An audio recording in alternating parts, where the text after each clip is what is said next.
in there. So Yeah. Okay. Cool. and Chucky is, I don't know if you where you want to put where he falls.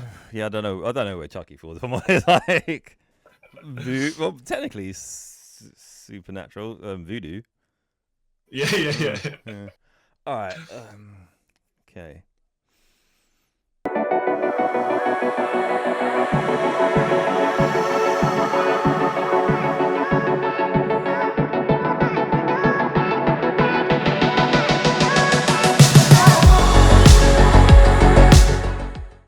And I'll go. Hi everyone, and welcome to another episode of Trip Around Multiverse with your host, the man who, somehow just knew voodoo and got thrown into a best-selling toy doll's body, Kyle Charles. And the son of the devil, but not Damien Hellstrom, Siwa Chung. And today we are carrying on our spooky Halloween October-y thingy-majig. And we're going to be talking about, carrying on our horror icons showcase thing. But this time we're including supernatural / sci-fi? Yeah, because there's your boy, my boy, but even though you introduced yourself as him, Chucky kind of falls in both categories. Yeah. I think he just went into comedy. So, all right. Yeah. And then if you look at his future version, it's science in a way, because it's. Oh yeah, you're talking about the alternate continuity Chucky. Yeah, where like AI or whatever. Yeah.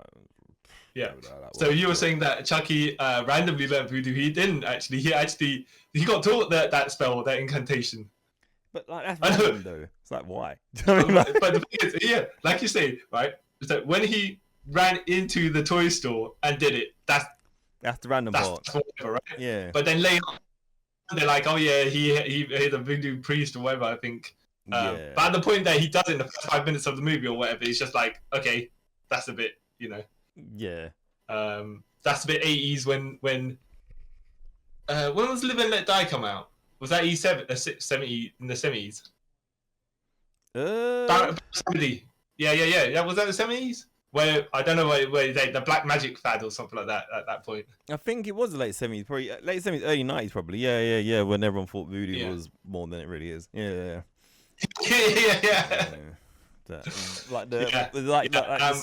Was it the Satanic Panic, kind of like that? Yeah, like Not the rap band, not the rock and roll band. No, the actual thing. Yeah. So I think, but Chucky, Charles Lee Ray Chucky, not the good guy doll. Right? Yeah. Well, no, he was the doll, but yeah. He's actually lasted quite a long time and got enough revival. I'm like, oh, you know what? You've done well. Yeah. I just think in the first movie, like, it was pretty obvious, like, his body went in, like, the doll was doing stuff. Yeah. No, we didn't see the dolls do stuff, but at that point, if he's kind of doing whatever it was to the doll, Charles Lee Ray, and going, then clearly the doll's possessed or whatever it is that is going to be doing stuff. Because when you see the dead bodies and the doll's there, but the doll's not moving, it's like, well, clearly, yeah. I mean, the characters don't know, but the audience does, so we're already ahead. Yeah, it's not like a what can I say, like a suspense sort of thing. You know. Yeah. Whereas I think even from the later series on, they just embrace the fact that they're like, yep, it's getting wacky, and we're gonna be wackier. You know? It's just why not? I actually think it's good for him that he managed to transition and still stay relevant. Like, I don't know if you've seen the series yet. No, I want to at some point, but so I haven't seen the series yet. But there is a bit where some LGBTQ kid is getting bullied. Yeah, and Chucky's like, "I want to go and kill your buddy for you." You know that? Right. Because that's just being a dick. You know, like, oh, it's a murderer, but he's like, even he has standards, right?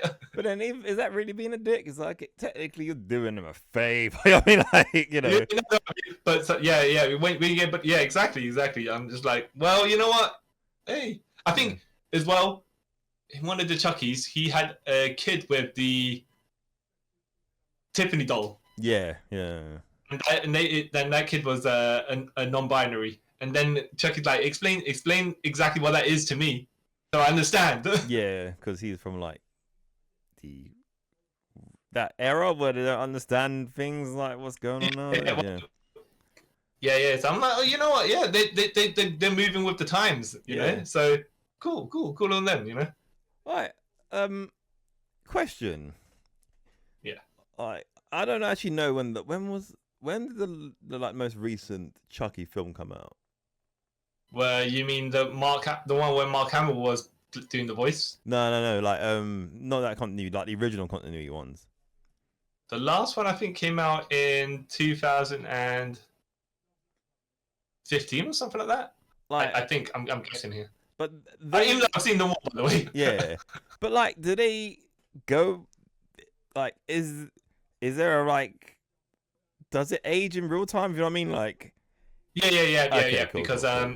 Andy Barclay from the first movie. Yeah. Well, okay, hold on a minute. The first and second movie is real time, and then all of a sudden, Andy Barclay turns into Justin Whalen, right? Yeah. So there's a massive time skip there. Yeah. But then after that, it seems to resettle back. We don't see Andy Barclay. Was it Alex Barclay? You don't see the kid for ages until the end of the sixth one, where he's all grown up. So it could have been real time, did a time skip, and then rematched the timeline. Yeah, okay. I was thinking, like, how do you kind of you can't really get around, like, yeah, this only happened like in a 5-year gap. And like, no, that doesn't. No. No, it's not Marvel/DC timeline where all of a sudden. Yeah, you grow old or you don't. It depends how us writers feel. Yeah, and we'll just write in. Okay, because that's one thing I'm trying to figure out. Like, yeah, you still can't be stuck in the 80s, right? But what I'm hearing of the series is, like, if you're a fan of it, it kind of patches up certain things, like how Chucky met Tiffany and stuff like that. Okay. And then Chucky has a kid, Fiona. Yeah. So it's just like all that stuff. And you're like, oh yeah, okay. They're building their own lore, and I don't know how much it contradicts itself, because movies going on that long. Yeah, it's gonna be kind of tend to. Yeah, not even by choice. It's kind of does it. Yeah. But it seems to be the continuity is fine enough. Yeah. Where it's not one of those where you just like when Xavier says in the first film to Wolverine, "Oh, I met Magneto when you're 17," and then when First Class happens, you're like, okay, you're like mid in your 20s at this point. Yeah, I mean, like, yeah. When just like, yeah, okay. All right, alternate continuity. Yeah, we'll glaze past that, sure. Okay, yeah. yeah. What do you mean? What is funny is what I do was watch through the first 3 movies, and they would have been like able to create the continuity, but they're like, It's not even, by the way, for that you had to get them to meet when they were 17 and be friends. You just had to paths cross for a little bit. Yeah, and you can say, "Oh yeah, I did meet him." Yeah, and then we never met for another 10 years later. Yeah, they could have done that easily. Yeah. Funny.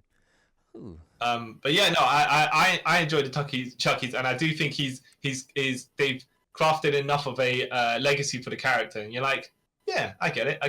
Yeah. And he stays relevant to the times, and I think sometimes it disappears from. I think from the 4th film it went direct to video or whatever, but. Hey. Yeah, it didn't offer that, didn't it? Yeah. But there's a certain quality to these films. When we get to Hellraiser, boy, yeah. But there's at least a certain quality to the Chucky films. You're like, okay, that's fine. It's not. Yeah. It might be cheaper than before, but it's not cheap. Yeah. And it's entertaining because they're allowed to be silly. Yeah. Like, it kind of, like you said, it just leaned into what got like known. Like, you know what?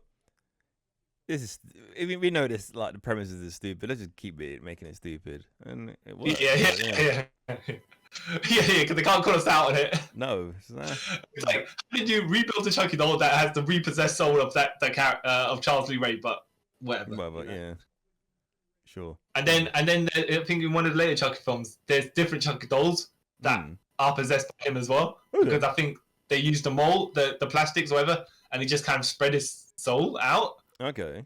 Oh, like, all right, fine. I accept it. Yeah, it's like, you have no real continuity. I'll go with it. Yeah. To be fair, they never said that you couldn't do it. Yeah. And you don't know how well the voodoo spell goes. Exactly. So, there's no like written rule saying, yeah, we can't do this. They never said that. So, yeah. We do. No. If you accept it, you could do a voodoo curse incantation to go into a doll from your body. Yeah. Okay. Yeah, sure. Okay. Right. Yeah. Yeah. Who am I to? Yeah. I haven't seen the remake, but have you seen Megan? No, I want to see that as well because the second one's gonna be coming out soon, I think. Oh, is that? Oh, I don't know. I don't know about that. But yeah, I don't think it's. I don't know if I'm not necessarily saying they're similar. I'm just saying the dangers. They try to go for the dangers of AI dolls going a bit, nuts. So, okay. A future that's probably coming at some point. Yeah. Yeah. Right. Yeah. Any standouts from the Chucky series that you remember offhand? Just like. Because I've only seen the other ones like a couple of times. I've seen the first one like, quite a few times. It's just the whole kind of ramp up bit where Chucky's like, you know what, I can't bother to be hiding what I'm doing anymore. And like tries to kill the mom like plain sight. I'm like, wait, what? Yeah. If he called her you bitch or whatever it was. He just basically, she turned around, his batteries aren't there, looks back at him and he just switches. Yeah, that's what I thought. That this is hilarious. Now you're just willy nilly killing, even though all the killings you did before was so blatantly, that was like you said earlier, blatantly you. So, but now you're like, let's try. Yeah. I like that they got the girl from the second movie back as well, the adopted sister. Yeah. They should get the little kid from the third movie as well. I don't know how they were going to wrap Jimmy Olsen in there, but I think for the jokes of it, I think they should try and get him in. Yeah, in the series. They could.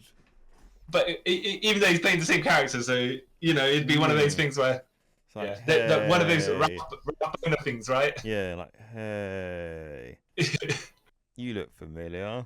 No, I do. Mm-hmm. Yeah. And the kid looks in the grown-up kid. He looks in the mirror, and then the reflection is the other guy. Yeah, just do that. Like, oh yeah, we put a spell on you so people see your original form. What was that in recently? Oh, I know that's that stupid weird thing in like, what was it? In Wonder Woman 1984. And there's another thing where they did like, oh yeah, it was a show where the main character left like Quantum Leap. No, it was another one. There's another one. Yeah, it was a show where basically the actor got fired or something like that, but he couldn't kill the character. Okay. So something happened, and then they'd like, oh, we did a magical spell, so everyone sees your original form rather than your new form that we can see. Like. Okay. That's a weird, clever way of getting around it, but it sounds similar to Sliders as well because they got alternate version of the same character as well. Yeah. Oh, that sort of stuff is hilarious to me. Oh, Sliders was cool. Yeah. Oh yeah, but in some American series and stuff like that, like Sunset Beach, where they just literally wholesale change the actor and say this actor is now playing this character. Yeah, okay. All right. Sure. Even though I kind of respect them. I kind of respect it more when they just do that because it's like we don't just say nothing to you, and I kind of respect it. Like, yeah, you don't. Contracts ran out. That's it. That's it. That's what I will assume. Usually that's the case. That's the case. The best case. Yeah. Yeah. But yeah, I look forward to watching the series when I can find it somewhere. Yeah. I think it got cancelled now. Does it get cancelled? I think I read somewhere a couple like last week or something that. It got cancelled. I'm not too sure, but if that's the case, okay, no, I can actually no. Do I want to watch it? Because then it might end on like cliffhanger, which will never get resolved. Oh, yeah. I hate that. I hate that. Yeah, I hate that. Yeah, it's not even when they as well. I don't know if you remember watching Dark Angel, and they rip books to conclude the storyline. All right, but that sort of stuff, like really. Even when Angel got cancelled, and they actually wrapped up the storyline in a series of comic books, which I'm like, okay, you know what? Yeah. Okay. They did essentially Angel season 6 in comic books. Yeah, they did that with something else as well, wasn't it? Because I know Buffy ended, and then they did like season 10 or something in the comic or something like that. To like, was it 8 or 8? I think 8. Season 8. Yeah, and then they did like season 9 a comic in it. Yeah. And they did the same with like Smallville, which. Yeah. Which technically at that point is no longer Smallville and actually Superman, but whatever. But whatever, innit? Yeah, sure. Sure, I guess. All right, moving to the next supernatural horror character that we. Oh, you know what? Would you say you're a fan of the Candyman? The concept of him, yes. Okay. The Candyman. Wait, because I've seen the first one. and then the one that came out like 3 years ago. All right. And there's like 2 in between that, right? Yeah. I feel I might have seen a bit of 2. They're not that good. I've seen them. The first one I have to say is probably the best one. And the first one's awesome. What was good about that is that the lead female. Yeah. Like, okay, so Xander Berkeley, he's the husband having the affair with the college kid, whatever, right? Yeah. The college girl, and then later on, when then the lead female dies rescuing the baby from the burning whatever, right? Yeah. He says, and he looks in the mirror and he's just saying, like, despondently her name like, 3 times in the mirror, and then she's got like burnt face and a hook hand, and he's like, that's a nice ending for it, because you see the Candyman in the mirror several times. Yeah. So like that wraps around from the beginning to the end. Yeah. And there's always something sinister as well with Candyman. Within the movie, it's not necessarily a horror, but more of a suspense. I found, but there's a level of creepiness that it had. Yeah. And it wasn't like, oh, he's gonna come kill you with his hook hand. It's like, why? When's he making an appearance and making me feel uneasy? Yeah, that was kind of the build-up factor in it to him like appearing. It was like, oh, what's he gonna do? Yeah, because he wasn't like a proper like full-out like slasher villain where he comes out and like murders 7 people before getting to the one person he wants to kill. Yeah. Which I respect that. Except that in the new movie, that's what he did do, but Yeah, that's what I didn't really like about the new movie. Because remember we reviewed it and I said that like I was with it until the end. I was like, no, no. I got the idea. I did like the idea of the guy trying to recreate the Candyman, the kid that got saved, right? Yeah. Who grew up to be Black Manta, right? Yeah. I don't know if you've ever seen this film called Resurrection. Christopher Lambert. No. Okay, so people call it a 7 ripoff, which it kind of is, but kind of isn't, right? Yeah. 7 was about the 7 deadly sins and stuff like that. Yeah. Resurrection is some guy getting body parts to create the body for Christ, the resurrection. Yeah. So okay, yeah. This Candyman, I don't say. You're gone. Sorry? No, I'll say it after a minute. Yeah. So when this guy was like recreating the Candyman, I was like, that's actually quite genius, Yeah. I mean, it's quite a good idea. There were parts that, so there were certain parts you did like, and it's like if you make him the Candyman and he inadvertently becomes the Candyman, or whether you twist him into the ideal and he's trying to not embrace it because it's like, he's having those mental issues through the movie and stuff like that. Yeah. And then he's fighting against him, and then he decides, you know what, F this, I'm going to kill that guy who made me into this hook hand monster. Yeah. Or something like that. And you're like, yeah, okay. Yeah, it's just... but where they were going, where the Candyman wasn't Tony Todd. Yeah. I didn't get that, because that just means there's multiple hook hand people. Yeah, because like it would have made sense. Like, this is random reference me to make. Like, like all the Ghost Riders have something different about them, right? Yeah. Yeah, they should have kind of done that with Candyman. You might have to ask to get backtrack me a second, but Johnny Blaze sold his soul to save his dad, was it? Save his dad. His dad ended up dying because he saved his dad from dying from a stunt, but then his dad ended up dying from something else. Yeah, cancer probably one day. Yeah, something like haha. You didn't. Except then Mephisto decided not to do that with Aunt May, but whatever, right? Anyways, Danny Ketch. Why did he become the Ghost Rider? I can't remember that. I can't remember. Wait, because they all sell their souls in some way, or their souls got sold without them knowing. Because I think that's like the 3rd one, the lady one, Alessandra. Oh yeah. Yeah, I think. Oh right, I thought the 3rd one was Gabriel Luna. Did I miss out a Ghost Rider? That's the 4th one.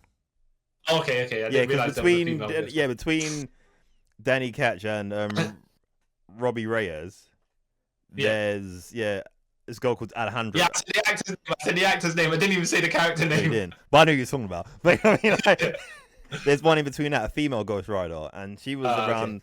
I think it was like the early 2010s. Okay. So I remember not there for very long apparently, right? Because she just kind of. Right. Yeah, but like, they all got something like slightly different about them. Like they all different entities of the Ghost of Vengeance. Okay. Yeah, because like Robbie Reyes, he's Ghost of Vengeance. Is his uncle or something like that? Well, I think that the different demons that possess the characters to turn them into form the Ghost Rider. Yeah. So like it could have done something like that with the Candyman. Like one has a hook hand, one has like a hook foot. You know, not like, but you know what I mean. Something slightly different. Not like pig leg, but yeah. Rather than we're all just the same but have bees.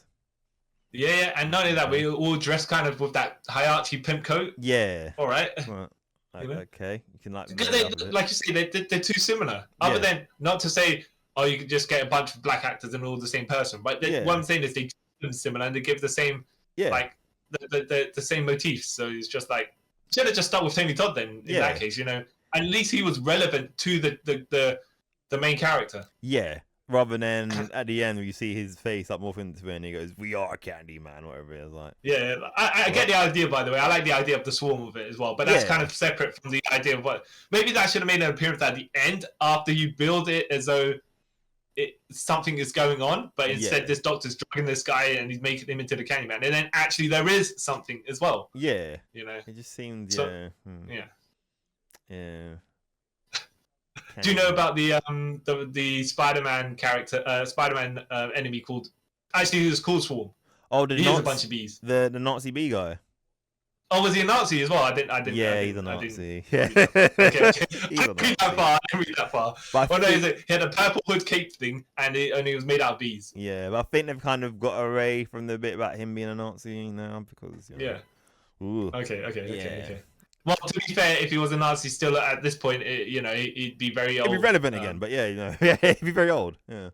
Yeah, exactly. Because he kind of he appeared again recently. I say recent, it was like 2 years ago in the Juggernaut miniseries when he got the suit, the gem of Setarak back, and he fought the Swarm. Yeah. Okay. Yeah. All right. Well, yeah. I like the first Candyman. I think that had the best out in this film. I think the more recent one had good ideas, but just didn't execute it as well. Yeah. I will say the second. Wait. I can't, one of them's called Farewell to the Flesh, and I can't remember what the other one's called. Right? Not particularly good. Yeah. Because I think they could have built a lot to it, but they just like nah. Candyman does he become a stalker? I don't know. He's just like like he becomes a stalker. Then in the end of the newest one, he becomes like a superhero for the when I say it in quote unquote the hood, which me knows. I was like, what? Yeah. You know what I mean? Like it didn't make sense. I was like, yeah. Okay, sure. Yeah. Take away. It's one of those things where when you're like, where. I mean, I get the certain ideas of parts of where they were going. Yeah. But as a whole, I'm not 100% sure where they went. No, I don't think they did either. Yeah. Yeah, maybe a sequel. Who knows? Yeah, they should. Look, I like the idea from history. There's all different types of candy. Yeah. And I like how it's in those sections that I do like that. Yeah, and how they all their like tragic backstories kind of had something in common, like or basically do racism. So I like that sort of thing. But then the newest Candyman, he was the original sacrifice. So I mean, it didn't really make any. And then the only thing that racist happened towards him was them cops that kind of. To be fair, though, in the situation was one girl was getting attacked. It looked like she was going to get harmed by him. Yeah, and he had a hook hand, and Yeah, you're going to. Assumptions and nothing like that, but at that point. At that point, it's like, yeah, dude, you do like someone who's going to cause trouble. Even if you was a white guy, like you've got a hook in your hand, I'm going to shoot. You know what I mean? And woman clearly looks in distress. Yeah. But I did like. When I say I did like the backstory of the Tony Todd Candyman, it's just like, oh yeah, he suffered. And I like that. No, what I meant is, his backstory gave him the reason for the logic of the super villain origin story of how he got his powers. Yeah. Even the Candyman he showed at the beginning, I liked his kind of origins. Like, oh, he was just a dude who had like mental health issues, obviously, but people thought he was a predator, and No, but how did he get the bee powers. I could get. That one didn't make no sense. Yeah. But when you cover someone in honey, and then all the bees come and blah blah blah, sting him, whatever, right? Yeah. Cut off his hands so he bleeds out, whatever, right? Yeah. And like, okay, all the parts that make the Candyman make sense. Yeah. I'm not saying that somehow cover the guy in honey and then have bees sting him, give him bee swarm powers or whatever, right? Catwoman got licked by cats and she became Catwoman, so yeah, you know. Yeah, exactly. We accept radioactive spiders, right? Yeah, but you know, or magical cats. But... Actually, I don't know if you remember when J. Michael Straczynski wrote it, and he's like, oh yeah, he could have got his powers. The spider could have been given the powers in a supernatural fashion before it got killed by the radioactivity anyways. Yeah. So, who knows? But he was just trying to be like, it could be this way, it could be that way. Yeah, he kind of. He don't want to interfere with the original story too much, but he wanted to be like his little spice. Yeah, which I kind of get, but yeah, not like Madam Web, where we went to the Amazon jungle. Yeah, because my mum, whatever. Because spiders for reasons. Yeah, exactly. Oh, that film's hilarious. Yeah. I love it. Yeah. What do you think of? So, have you seen many or any of the Hellraisers? I've seen the first one. Yeah, and that's actually pretty good. Actually. Yeah, that's pretty good. I saw it before, way back when. Yeah, and I saw it more recently, and I'm like, yeah, okay. Yeah, that one's good. And I think I saw the one with Henry Cavill. Number 8. Yeah, because that's like. Did you watch it because young Henry Cavill was in it? By the way. No, because I didn't even know who Henry Cavill was when I saw it.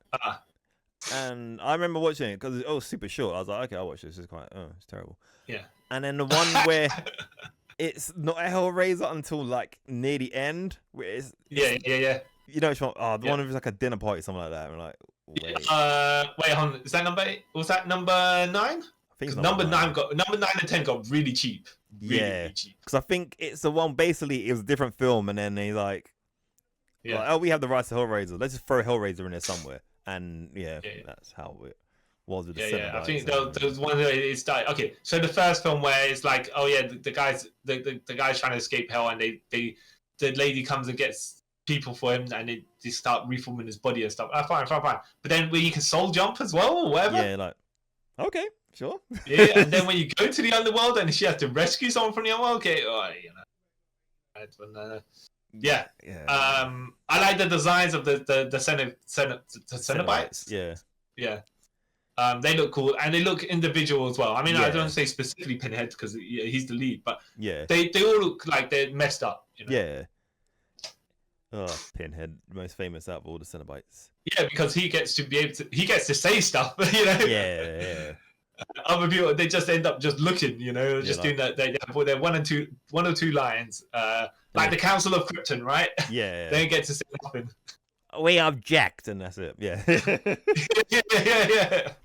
Oh, yeah. And I like the idea of the Hellraiser, but I think considering all the movies they had, and like you said, they started getting some properties which weren't Hellraiser, and then integrating it into Hellraiser, and it's just like, okay, you're not making a movie as a sequel to this properly. You're taking some ideas and you're like, yeah, we can like, okay, Saw 2 wasn't originally a Saw film. Yeah. When we saw that, Yeah, but I can get how it is a Saw. How they turned it around, right? Yeah. I think none of the Die Hards, except for Die Hard 5, was originally written as a Die Hard film. Yeah. And but somehow they made it all work except for number 5, which is but they tried too hard. Yeah. But that's like, it's like the worst version. Like Prometheus was originally meant to be an alien film, and then like he filmed like 90% of it, and it went till like the studio came like, so we've been watching the dailies and stuff. Where is the reference to aliens? And like, it's coming. So like you could tell where like they were like, okay, yeah, crap, they brought into our plan. Let's just throw xenomorphs, yay! Like, I think that they ruined Prometheus with that. Well, I don't mind the minor links. It didn't need to be it's an alien related film, but did not need to have actual aliens. The xenomorphs, anyways. Yeah. Which okay, I get it. But then when you throw it in there, you just like tease, and you're like, but there's not enough of it to do anything other than be like there. Yeah. What's the point? Yeah, and I was like, this is because that's where to me, because I really like Prometheus, but that's where it falls off for me. Like, oh, okay, this is where we're going. Yeah. Doesn't seem natural. It seems like really ham-fisted. Like, here's the aliens we think you asked for. Blah. You're like, okay. Actually, funny. Okay. If there's anything you want to say about the Hellraiser before we move on to the Xenomorph, because we seem to get that direction already. Hellraiser, don't make any reboots, or don't just let the franchise. They already did it. It's too late. It's too late. They already did it. Is there a TV series or something coming in it? No, there was I think there was a movie, Hellraiser 11. Technically, like Mortal Kombat 11 was Mortal Kombat 1. No, yeah. That's what Hellraiser did. Oh, yeah. I watched them all. They I think when it got out of the 80s, it kind of got less true to itself. I don't know, for some reason, for the era it was, and it's not cheesy or anything. Like, it kind of was like, this is what it is, and then as it moved further away, it went less and less different. Not different, but just like, here are the things that people pay to watch, the Cenobites, right? But I'm sure people pay to watch a good horror story as well, or something like that, something a bit creepy, a bit unsettling, a bit like skin crawling. But, we're gonna do home invasions now, or something. Like, in a mansion. Oh, and then just throw. By the way, here's the the cube thing. Where the cube in it? Like, the Omega head. Omicron. Supergirl. It's Omicron. I don't know, but whatever it is, the Rubik's cube. It's like, okay, cool. Let's just get around this, and then look, there's Pinhead of all of like 2 minutes. Cool, It's got its gimmick and it's fine, but I don't think it. It probably did need a reboot, but I think the reboot could have been better. But these things, the Cenobites, they even though they are characters, they're not the main. They're not the main characters. They're just something that pops up to like when you've caused too much supernatural trouble, right? From the gates of hell, whatever, they pop up and go, you know what? Just calm down. Cut that. You need to cut that stuff out, right? Because we're coming, and we're coming for them souls that you've been trying to take away from us. That's hilarious. Never. Yes, the Xenomorph. I enjoyed most of the Alien movies, and then some of them to be fair, it's not like there's one Xenomorph, there's multiple Xenomorphs, right? And then there's the human hybrid Xenomorphs. There's 2 different human hybrid Xenomorphs as well. I can't say other than Ripley any character. Oh, Hicks as well, and you. So more from Aliens 2. I remember. And David. Wait, is it David? Yes. That's because no, but I remember him, right? It's because they tried to retcon the origin story of the aliens as though David created them, and then Alien Romulus basically says nah. Because I haven't seen, like, I totally forgot it was coming out, and I kind of like, you know what, do I really care? So I'm going to watch it at some point. But from what I heard, it's like, it kind of contradicts itself straight away. But I think it's good. I enjoyed it. I thought there was going to be more bodies for the alien to kill, but, that's But look, it added the suspense back. It's not really an action film or anything like that, but it's just like, okay, not necessarily you care for the characters or you're like, okay, I'm gonna see them die, but at least they're trying to do something. It's moved away from it, so they're trying to move it back. Because like, how would this is a question for you? So, like, out of the films, right? How would you rank them, like, your personal opinion?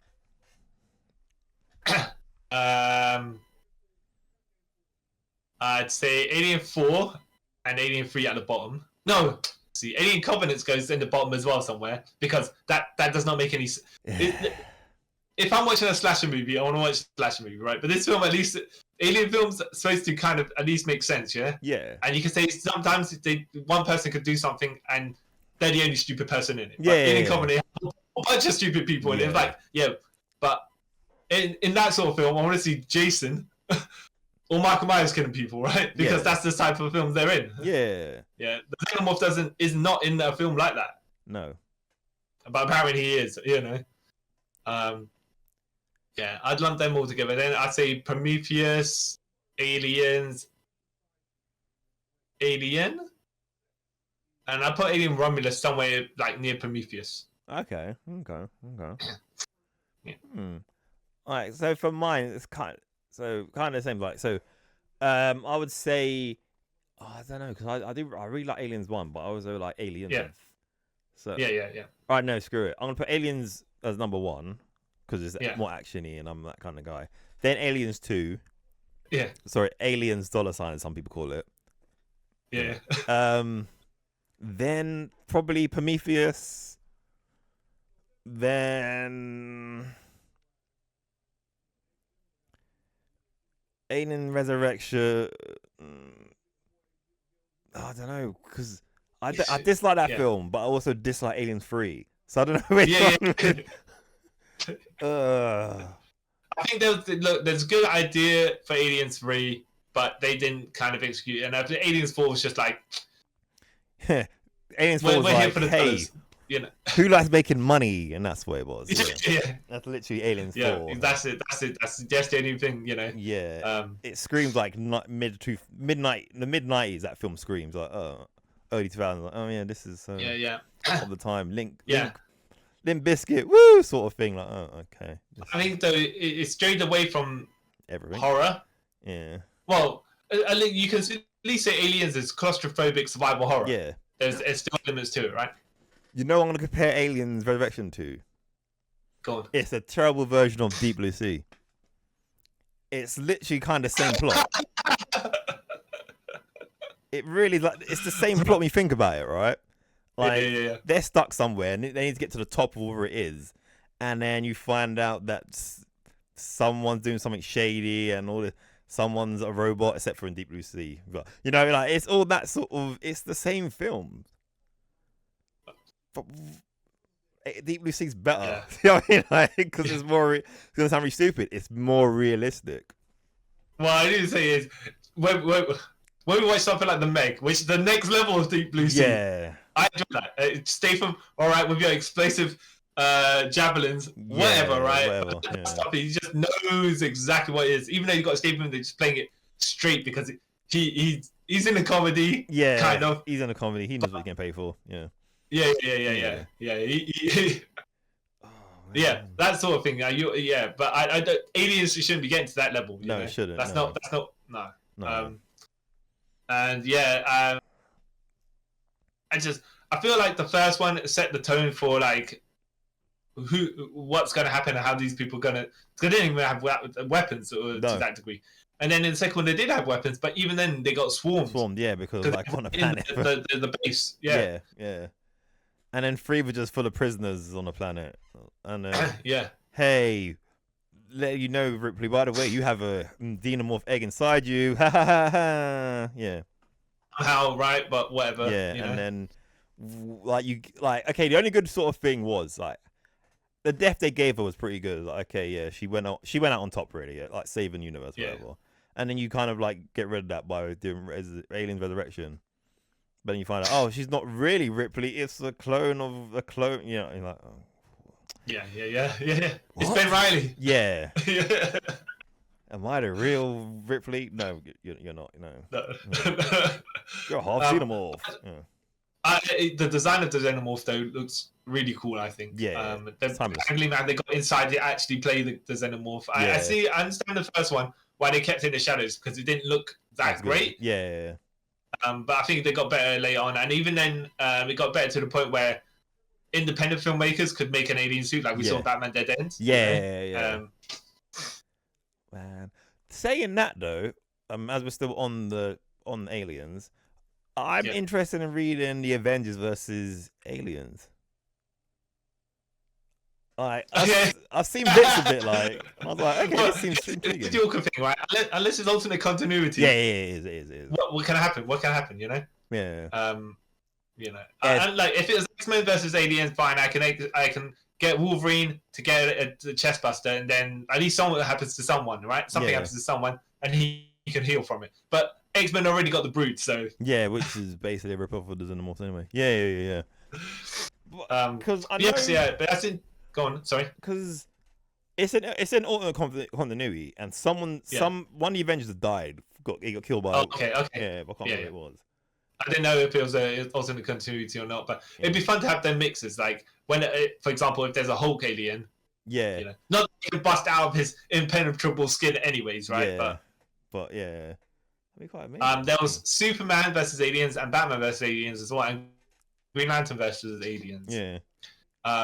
And then the first book of Green Lantern versus aliens, Hal Jordan got all the aliens and just dumped them on Mogo. The planet is the Green Lantern planet Mogo. Okay. But then what happened was obviously when Paradox came and took all the Green Lantern energy from everything, like Mogo obviously he wasn't sensing it anymore, whatever it was. Yeah. So Kyle Rayner had to go and clean up messes. You know, okay. That was cool. And then conveniently his power ring runs out of energy, so you know. Oh, convenient. Yeah. But yeah, it was a really funny panel actually. It was a really funny panel. So he's been working like doing his graphic design, freelance stuff, and he's working really late at night. So he's got his lamp on or whatever, right? Yeah.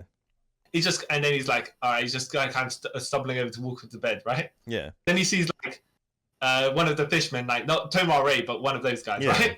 Yeah. He looks up for a second, closes his eyes, right? Because he can't believe he's just thinking, nah, I'm having hallucinations because I'm just so tired, yeah? Yeah. Takes his hand away from his face, looks back at him, he's still there, and he goes, all right. You know? He was us. But yeah, back to I'll say Aliens is one of the ones that will stand the test of time because it's just unless they do a next film that's super terrible, but you know. I did. Like I was saying, I do enjoy. I like the design of them, and I think it got refined better. I don't know about so the alien's got like a real big bean's head, right? Yeah. All right. Okay. And acid blood. All right. Okay. Yeah. Okay. I think in Alien Romulus they actually used the CG to actually melt people from the acid blood to make it look to make it more. I don't want to say necessarily more natural, but they've got the effects and they can do it now. So I definitely need to see it. I'll see it at some point. Yeah. But I do think, as much as they're trying to kill the franchise and then fix it, because I want to say versus Predator didn't particularly help the Eva brand legacy of Aliens, you know. Yeah. Oh god. They are cool characters. For the thing is though, obviously there is not one singular character. No. It's a group. It's a group. Yeah. So not like we're following. They can always come back. Yeah, because not like we're following Xenomorph A. You know what I mean? It's like. Yeah, because they can job enough and then come back. For more. Yeah. Oh, great. Yeah, I actually had the Alien vs Predator game, the AVP. I think the one. The side-scrolling beat 'em up.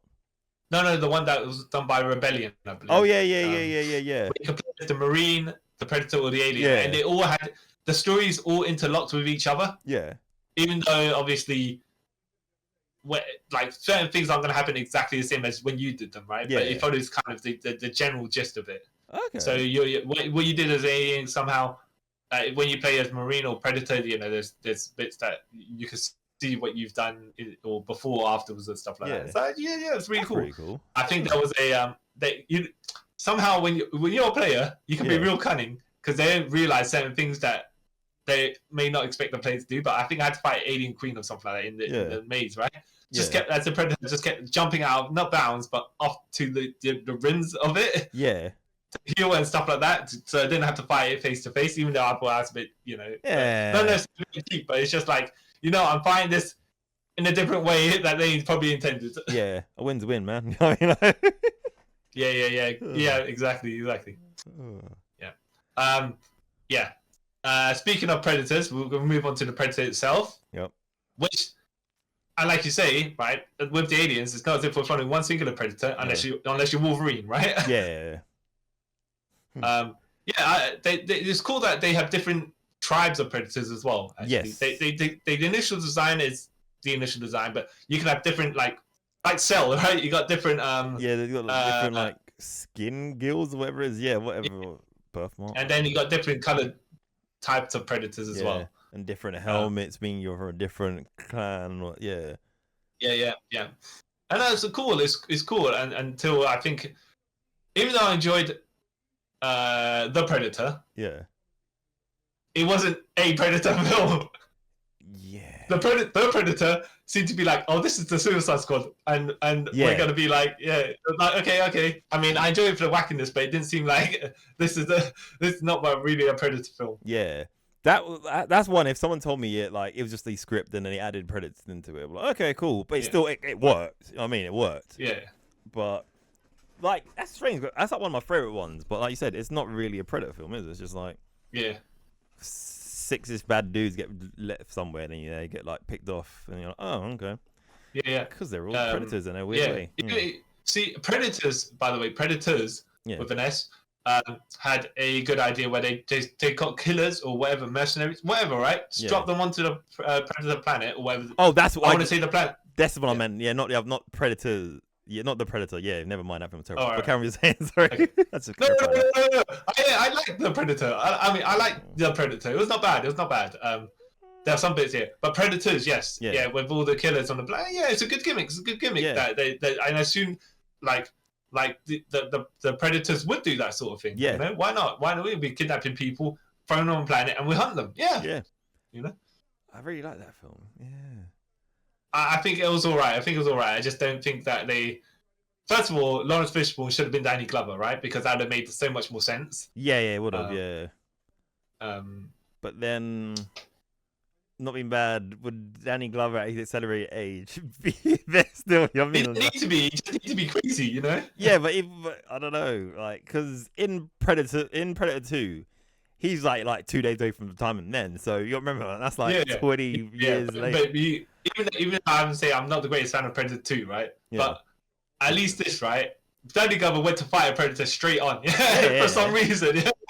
Everyone else was tricks and or something, a group or whatever. And I'm gonna walk into the Predator spaceship with the spinning knife thing and my gun, and I'm like, no, hold on a second, right? Yeah, like you never had enough of this, you know what I mean? I'm near retirement. I might as well just end this now. Man, I think I like the idea of the first when it was Predator, and they kind of kept it for the beginning of the movie. They kept it on the down low, exactly what it looked like and what it was doing. Yeah. It hunts in the jungle is camouflage and stuff like that, right? Yeah. Fair enough, yeah. But then in when it moved to in Predator 2, the urban jungle. All right, okay, fine, come on, man. Yeah, I mean, like, come on, man. If you say so, say so, you know just say in the city rather than the urban jungle. Yeah, do just in the city. Why you being awkward?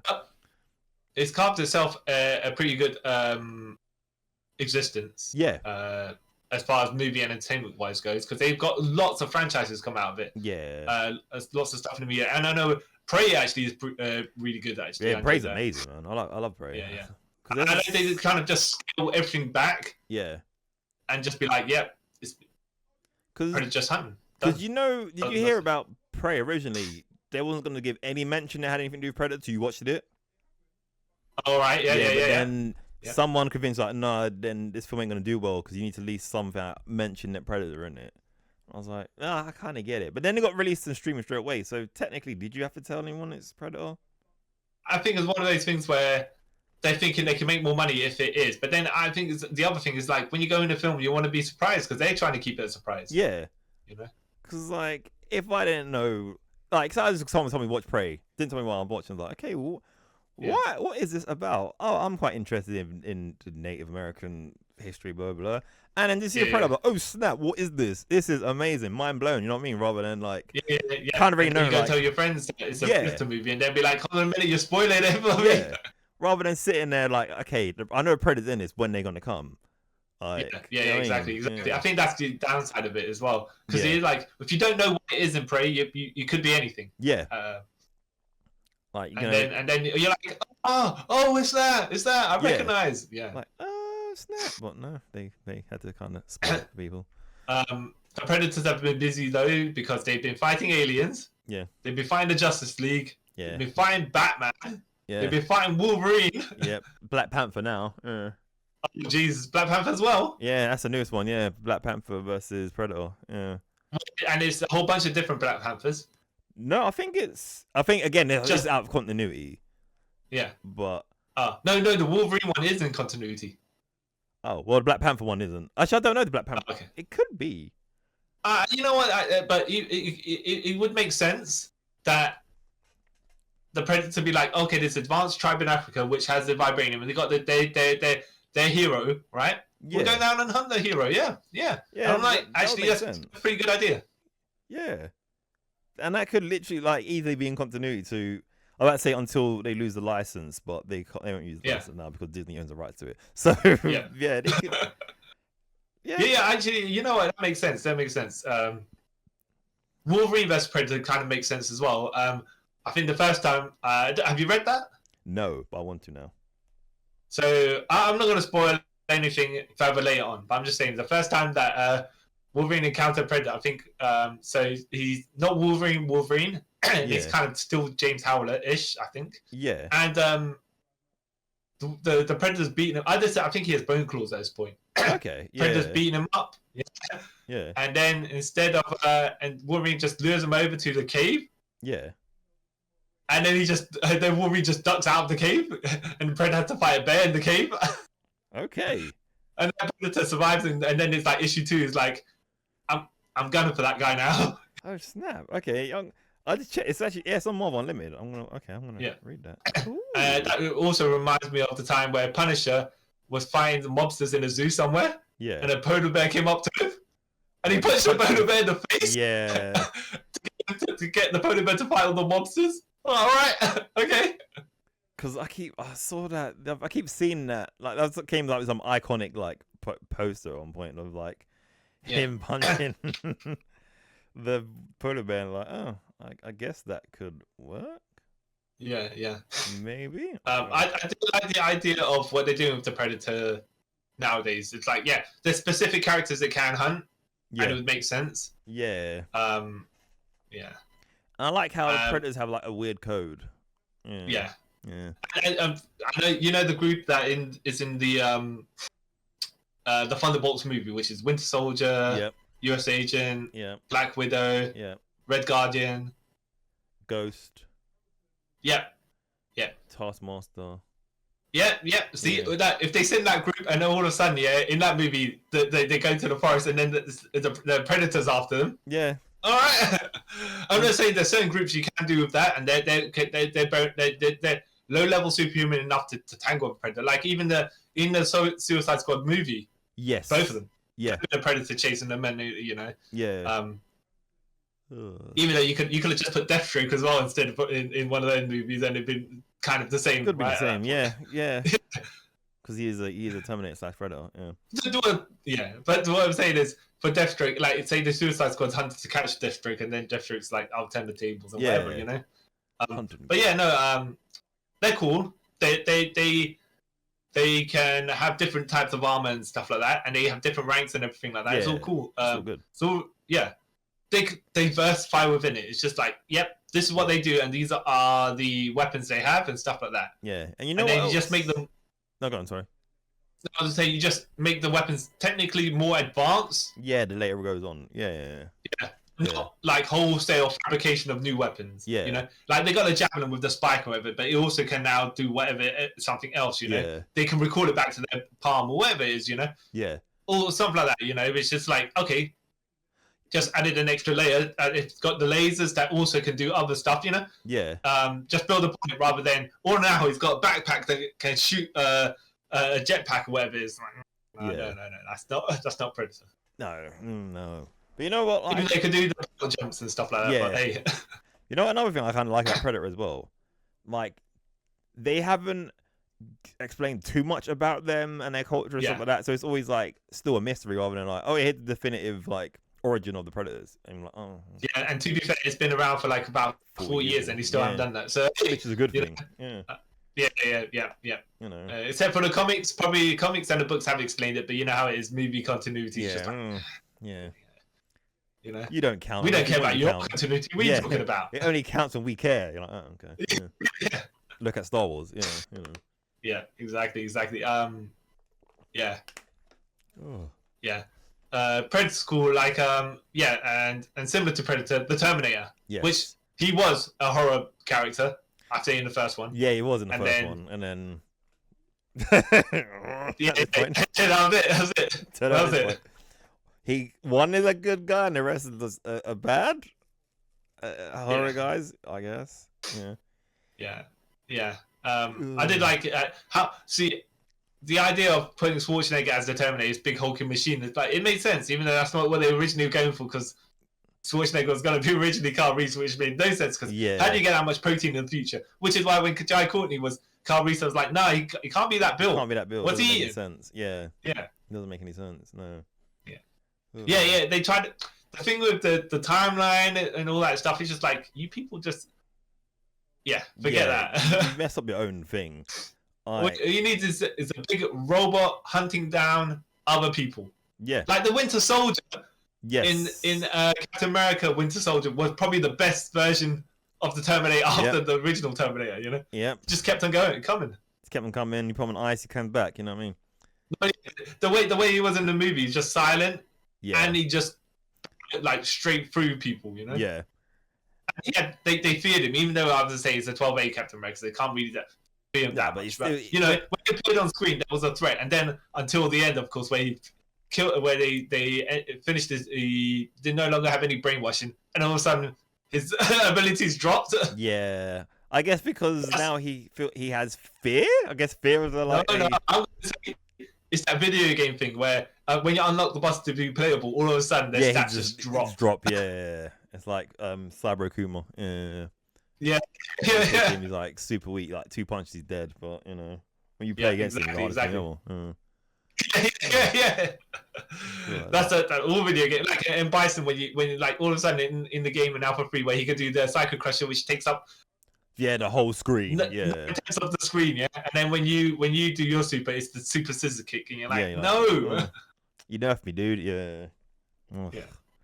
Oh, but yeah, Terminator, like the first Terminator. When you think about it now, even like when you hear like James Cameron created him, right? Is it John Carpenter?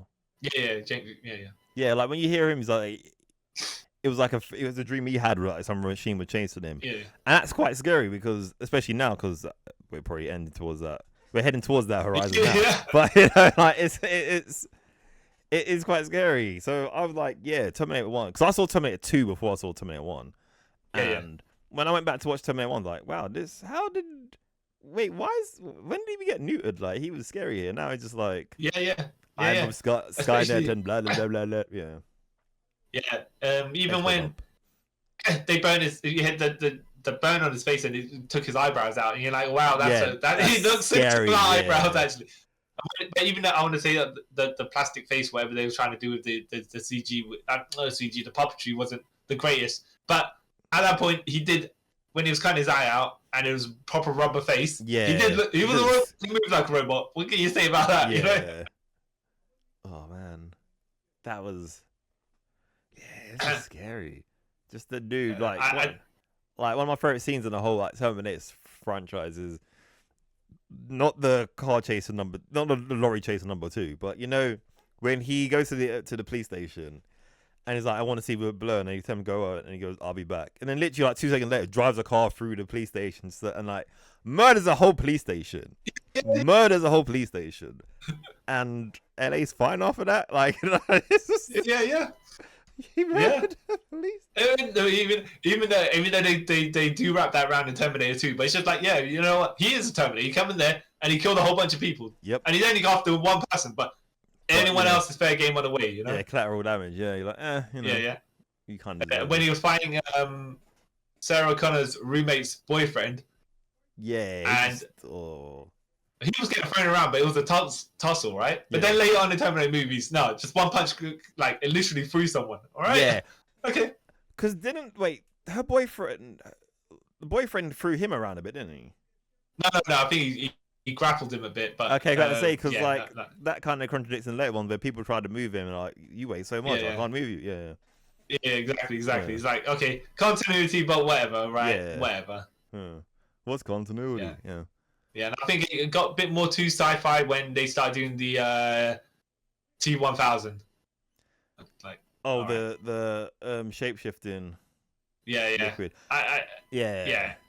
Because I think then you can kind of tell in the later one they're kind of like, yeah, that was a bit too far. I mean, because they never have that one ever again. It's like, yeah, no, that kind of makes no sense. Because then they advance it even more. Yeah. But then the T-800 becomes less relevant. So it's like, how do you? Yeah. But like at that point, it's moved out of the. It's like there's only one installment that's horror, and then the rest are kind of sci-fi action. Sci-fi action, yeah.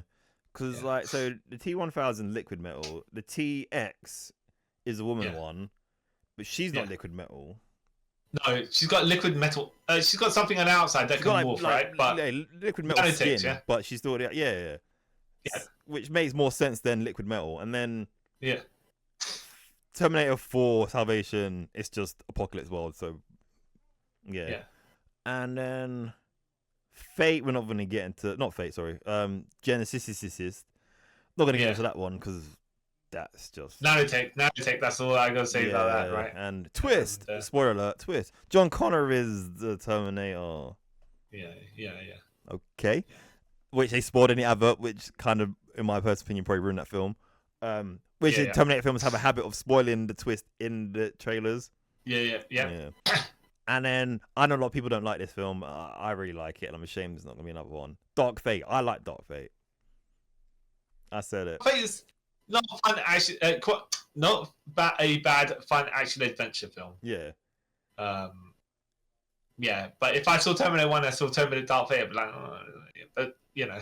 But if I saw, at that point, if you watch Terminator 2 though, and watch any of these other films, you'd be like, all right, I can see how from there to there, right?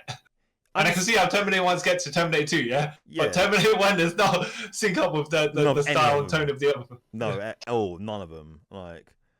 I don't know. But Dark Fate had its kind of like scary moments and stuff like that. Well, I don't say scary movie, but like, I would say that was the second Ruthless Terminator in that, because he just didn't care. He's like, I don't know. I think, but the point where they advanced it to a liquid metal Terminator, then each installment's got to up the threat level, while if Arnold's still there, it's still a T-800, and then you still find humans. It's just like, but how do we match that, you know? That's why they need to scale it back. But then at that point, once they scaled it back, just like, what happened to the fantastical technology of before? Yeah, that's the thing, innit? That's where they kind of like cripple themselves, innit? Yeah. Because like the TRX, that's the one in Dark Fate. All right, it's I'm trying to remember what because it split into two pits at one point. Yeah. Like I think it's like two things in one.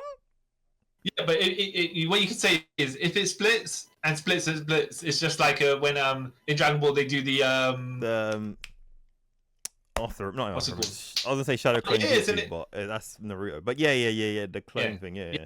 And then each of the clones are less power, like have the power divided between them. Yeah, which makes sense.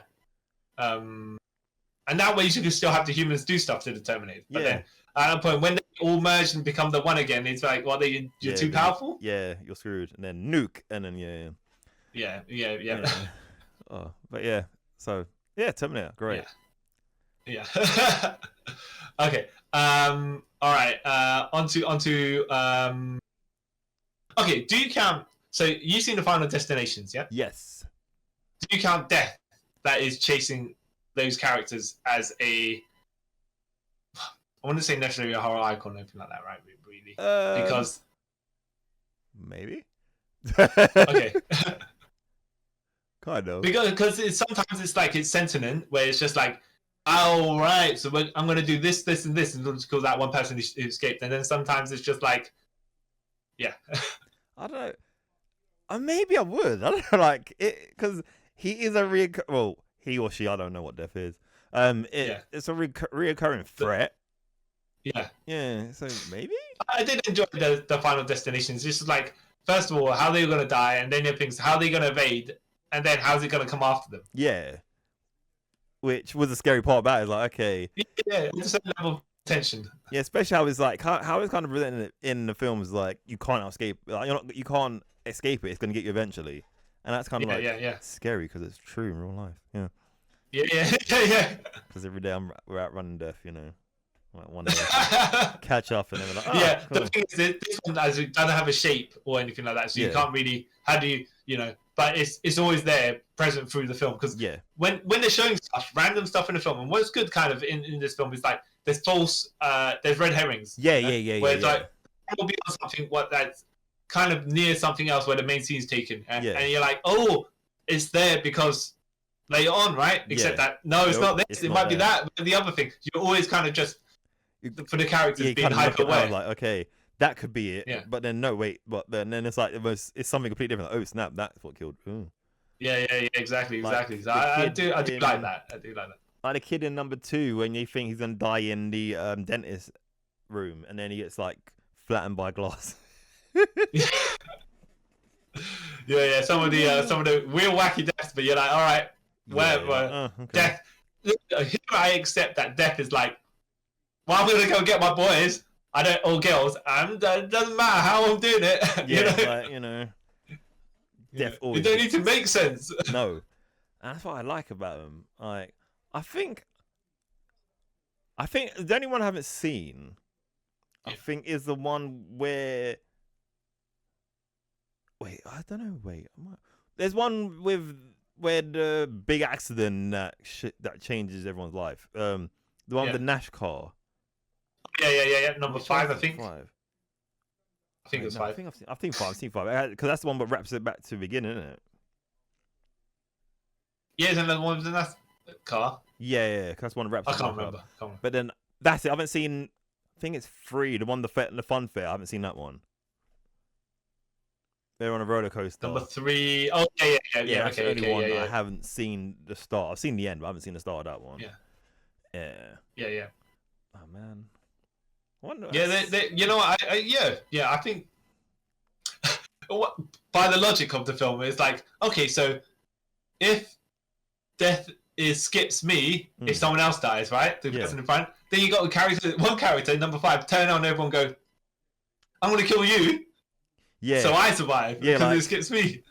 That doesn't make sense. Well, no, it doesn't. But with desperate people, there is a certain amount of logic to it, you know? Yeah. Like you can work your way into your head to make that make sense, but it doesn't make sense. Yeah. It's not like, for example, in The Fly, where Jeff Goldblum's like, oh yeah, Gina Davis with with your fetus unborn kid, right? If I merge us 3 all together, then we can live as one. No. Hold on. Where'd that come from? Bro, you're a scientist as well. This doesn't make sense. I mean, your logic here, you're turning into a fly, whatever, but merging other people with you I don't know where you're going. Yeah, that's not gonna end healthy for anyone. No. You won't become a. But man's having a breakdown, so he's falling. And then he emerges with the chamber idea. That was a horrible. Oh my goodness, that movie. That was a freaky movie. I did not like that. No, I've only seen it once, and that's enough. Yeah, I saw it twice actually because I had to go. When I first watched it when I was a kid, I never got to finish it, and so then I ended up watching it as an adult with Leah's Leon. I'm like, okay, I finished watching it, but at the same time, I wish I didn't. Yeah, it's like, I wish I didn't. Yeah. It was the bit where he was all like bubbling and stuff, and his skin's almost bursting, and then she shoved him all, and his whole face falls apart. Yeah, that's when I was like, I checked. I was like, nope, I'm done with this. This is. Yeah. All right. Yes. Another supernatural character, Damien Thorne from The Omen. Omen 1, 2, 3. Oh yeah, that little SOB. By the way, there's 4 Omens, and then there's the remake. Yes. There's a series as well, I think, isn't it? Oh, the Omen's a series. There's a series, yeah. Pretty sure that come out like in the mid 2010s. It came out. Oh, maybe. I'm not surprised. I'm not surprised. So I've seen all of them. And that's why I always thought Sam Neill was creepy, by the way. Playing the son of the devil. Even though that had they fudged the dates on that. Anyways, the first one's kind of creepy because it's like, oh yeah, Damien, I'm gonna do this for you. And it's like, okay, the son of the devil, the 666. Yeah. It's like, yeah, okay. And bad things happen around these people. Like, all right, it had the good atmosphere, even though it was taking place daytime, right? It did have the good atmosphere. You're like, what's going on? You're like, this is crazy. Why would these people do this? Yeah. Apparently, by the way, I don't know if you. Okay, so in number 3, Sam Neill gets a lady pregnant, even though it wasn't from the even though he did not impregnate her the traditional way. Okay. Yeah. So then the daughter of the son of the devil, or whatever, like, you know, the 666, was an anal birth, and you're like, okay. Yeah. All right. Okay. I mean, would you say that? Would you say that? You know? Were they trying to say something? I mean, I'm done. What's the message? I'm confused. Yeah. I do not know. I don't even know what they were getting at, but if you say so, you know what I mean? Sure. Okay. Oh, I forgot about. Because I remember I saw the first one as a kid, and it just threw me off. Like, wait, what? Yeah. Especially that bit you just said about. But did it throw you off in a creepy way, where it was the atmosphere of the movie? Yeah. Because like the bit you saw about before, woman was like, "I'm doing this for you, Damien," and she jumps out the window and like, "Wait, what?" From then, I'm like, "Hey, this kid needs to go away because this is weird." You know what I mean? Like, and the kid always looking at the camera, like, you know, and then bad things happening and stuff like that. Like, wow. Yeah. And then the sheet of glass as well. It's like, wow, okay. It's just. I think those movies give a good atmosphere for that character, and then for some reason. Yeah, when he becomes an evil businessman, but whatever. Because capitalism is evil, or whatever. Have you watched all of them? Did you watch all of them? Nah, I've seen the first one. I think that's the reboot. I think I might have seen the reboot. Yeah, wasn't a fan. Which was quite a while ago, actually. Yeah, wasn't a fan. And then when they buried, so Damien was born and adopted, right? But then they tried to look for his mom. Yeah. They dug up the gravestone of his mom, and it was the body of a jackal. Like, it was like, okay. Like a jackal or goat, something weird animal. Like, wait, what? Like. Yeah, like, there's completely something sinister afoot because you don't know what is going on. Yeah. Because I know there's some like weird Bible thing. Apparently, like the son of Satan is meant to be born from like a goat or something. That's why, you know, like lots of like rock imagery and something to do with Satan's got like goats and stuff. But it's some random thing. Like Ultimate Doctor Doom, right? Yeah. Just like, the first continuity of the Ultimates, where he had the goat legs. Yeah. But how did he get into his Doctor Doom armor, which has normal legs? Yeah, make it make sense. Then later on, he's back to normal. Like, what? Yeah. Oh. Yeah. Made no sense. Exactly. But yes. Do you think that it's prime time? Oh, so you're saying it's a series, but what do you know about the series? Is it start from the beginning, like a whole new continuity? Yeah. Wait, actually, I can't remember.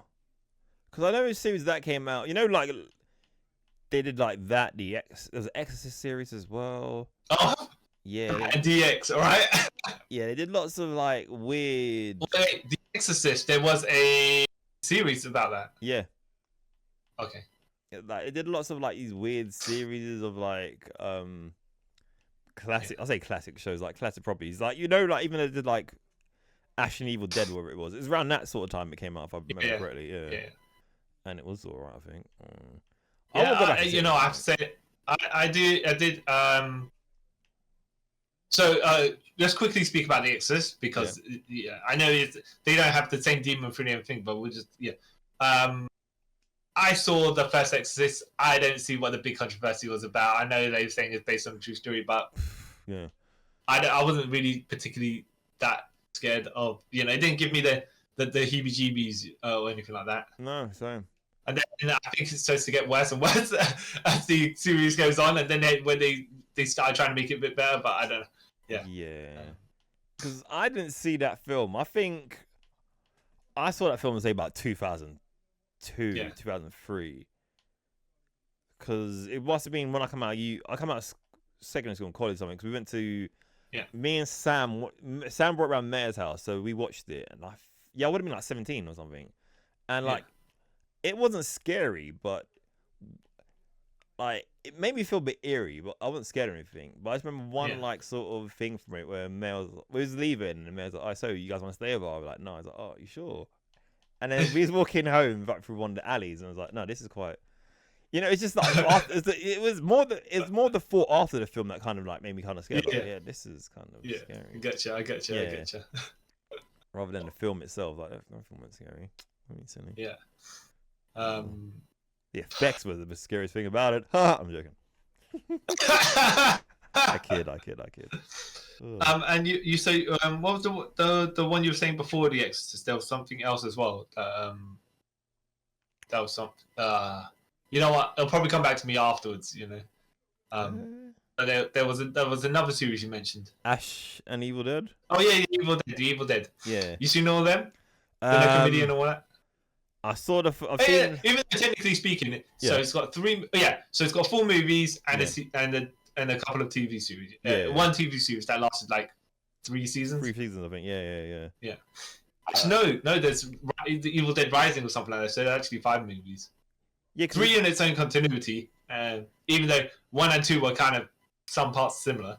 Yeah. And then you got 1 and 2 of the new continuity. Yes, because I've seen the original one, Evil Dead. Yeah. I haven't seen any of the Ash versus Evil Dead. I haven't seen any of that one. Yeah. And then I saw the reboot. I say reboot / maybe continuation. One when Ash is a girl, actually. Yeah. Which I enjoyed. I like that one. And then I want to see the newish one that come out. Yeah, Evil Dead Rising. Yeah, I want to see that. Because I haven't seen that yet, but because of what I've heard, I don't know if it's not really a spoiler, that it deals with the multiverse in a way. Oh, I don't know then. I don't know. Yeah. But I like that. So Sam Raimi is more horror comedy. Yeah. But they're trying to make it a bit more horror. Yeah. Which kind of I'm like, okay, that's a different take on it. That's fine. Yeah. But yeah, I enjoyed it. Yeah, and funny enough, Ash is a horror icon, but he's like not like these guys, where they're the evil ones and they're the villains, right? He's he's the man with the pencil hand. Yeah. Oh man, the Deadites, what they called it? Yeah. All right, so we've got three. Wait, 1, 2. Yeah, we've got about 3 left just to cover. Cool. Right. Samara / Sadako. Are we going to say they're the same person or? Yeah, they're the same person. Yeah, so I think The Ring has gone too far started off creepy, right? And now when you got Ring versus The Grudge and stuff like that, it's just like, weird. It's like when I saw it, I was like, how did we get here? I mean, how did this happen? Wait, what? Why like when technology advances, you're not watching the videotape anymore. You can be on YouTube or whatever it is, yeah, and it spreads, and this guy's watching it in the plane or something like that because he's trying to get away from any screens, but it comes out of some guy's phone. All right, okay, but then at that point, do you have multiples, right? Because loads of people watch. Yeah. Was it at the end of Rings where she puts on online and then everyone's watching it and then they're like, all right, so you just murdered the entire Earth. Okay. Yeah, so that's a bit selfish, isn't it? Yeah. Okay. Yeah. Wow. Yeah, and then it gets really crazy when she comes out of the well, Sadako, to fight the Grudge. Okay. Even though Ringu was low budget, I say low budget because it's just bare basics. Yeah. But it had great atmosphere and everything. It used everything it created the drama and then had her come up with the thing at the very end. Yeah, a psychological sort of thing. Yeah. All built well. Yeah. And then now you call her out to fight another evil that and it turns it's essentially a comedy, but not because I want to say not even a slasher. It's just like, okay, I don't know if it's their equivalent of Jason versus Freddy. Could be, but then like Jason and Freddy are both known for being like big brick dudes who will fight, but they both are like psychological demon things. How are you gonna? What are they gonna do? Just look at each other? It doesn't. Because they don't. How do you murder people? They just look at the person suck their entity out, right? Yeah. So what? Who? It doesn't make sense. They're doing imaginary keyboard beam that we can't see. Their visions looking at each other these imaginary key beams, and they're going. And I think what I don't know. As we're saying is basically the first movie in the continuity usually is a better one, and then everything kind of changes from there on. Yeah, not necessarily goes down, but more like we're gonna rearrange the genre we're in. Yeah. Okay. Yeah. I mean, all right. Yeah, this doesn't like. How'd you go from like psychological horror sort of thing, like suspense that stuff, to like change, like you said, change complete genre? It doesn't. It's I get with like some like action, like horror films and stuff like that. They kind of do that to sort of get more of the market, if you know what I mean. Yeah. But you can't do it with like The Ring. Like me personally, you can't really do that with The Ring. It doesn't make any. Yeah, I say as well. I might have said it before, but when Ringu was remade into The Ring, and then when Samara came out on the TV and she was a special effect, I didn't like that. Yeah. Like you don't need to have static and stuff like that when you come out of TV. Look, it's still in the TV fine, but when she comes out, she should not be glitching. Yeah. No.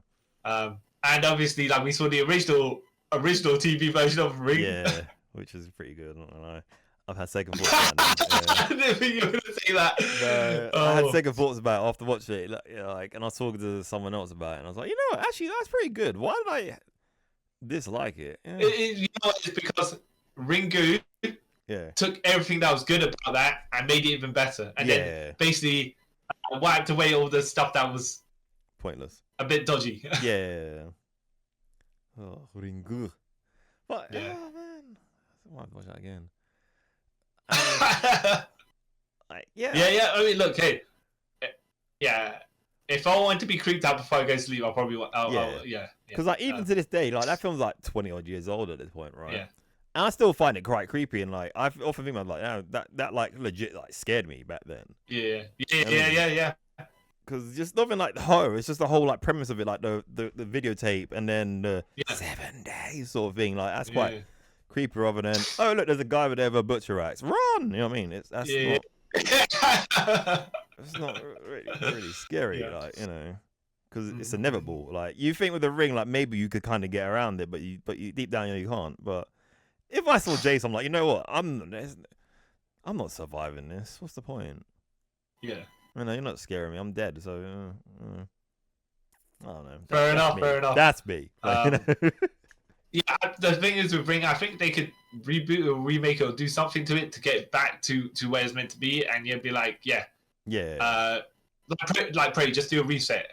Reset. You get it all back. Exactly. Yeah. I did like it as well. They did the low level super power sort of thing. With telekinesis and all that stuff. And then that's what shunned the mum, and then the girl had some of that. Yeah. Especially like that's another one. The backstory kind of made it even more like sadder for me. Like, is it Ring Zero, the one where she's just a normal kid, and then they throw her down? Yeah. Even though it kind of contradicts the story they say before, but it's quite. Yeah. At the end of Ring Zero, where she's in the well, and then she like wakes up like she's in the bed, and then she looks in the mirror. And she reaches forward to the mirror and she touched the mirror, and then it's the hand touched the well. I was like, oh. Yeah, that's quite. I'm saying now, this thing about now is giving me like kind of like chills and stuff, man. It's it's like, wow, she's gonna kind of die in there and then curse the world, So that was something. All right, your boy the Leprechaun. Oh God.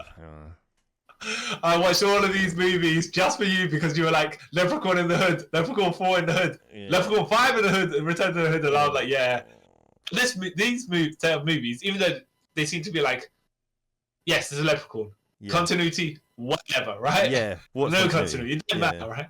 But it knows exactly what it was at the very beginning. It's like horror comedy. Yeah, we just go for it. I'm like, I don't hate these because I know exactly what tone it is, and no matter the wackier it gets, the better even. Did he need to go to space? But I'm not so sure about the Hood. Because it's like, all right, Irish Leprechaun, a bunch of people from Harlem. What's it about? It's like, I feel like that. I don't know how that got past like the writing stage. I think it's just like, you know what? It's a complete clash that also makes it over the top. Yeah, but it's just like. And to make two of them is like, okay. You didn't learn your lesson of try to be here for the first one. You're like, nah, let's double down and do another one. Another one. Like, okay. Whoever like greenlit those films, like, owe that person a favor, because like there's no way realistic. Like, how can you sell that to like any movie company? Like, yeah, by the way, we got this leprechaun. Okay, cool. He's gonna go to the hood. Okay. Yeah, exactly. And pretend what is he going to do? Yeah. In the hood. Oh, just hood things. No, smoke weed. Blah, blah, blah. Oh, okay. Yeah. Irish leprechaun gonna go to the hood to do hood things. Okay, yeah, if you say so. And how much money you want to make this? Okay, you know what I mean? Like, it's like, how? Yeah. And then come back like a year or so later. Okay, we got an idea. Okay, let's do it. He's okay. Leprechaun. Yeah, you hear this? Okay, leprechaun. Yeah, he goes back to the hood. Okay, cool. How much money do you want this time? Like, is that how do you? I just don't understand. Yeah. At least Leprechaun Origins tried to take it back to. The thing is, though, it was not a horror to begin with. No. So I know they tried to make it like change. They didn't try to change exactly the genre of it, right? Yeah. But it wasn't as outlandish that it could have been and should have been at that point. Yeah. Because I think like if they went outlandish and super crazy in the first one, I don't think it would have got any sequels. To be fair, like, Oh, really? Yeah. Like, you got kind of like. Or you mean Leprechaun 1? Huh? A Leprechaun 1. Leprechaun Origins or. Oh, right. Yeah. No, Leprechaun 1 did have bits to it that were over the top. Yeah, I mean, there was, actually, I can't remember. Okay, I can't remember which Leprechaun it was, right? Yeah.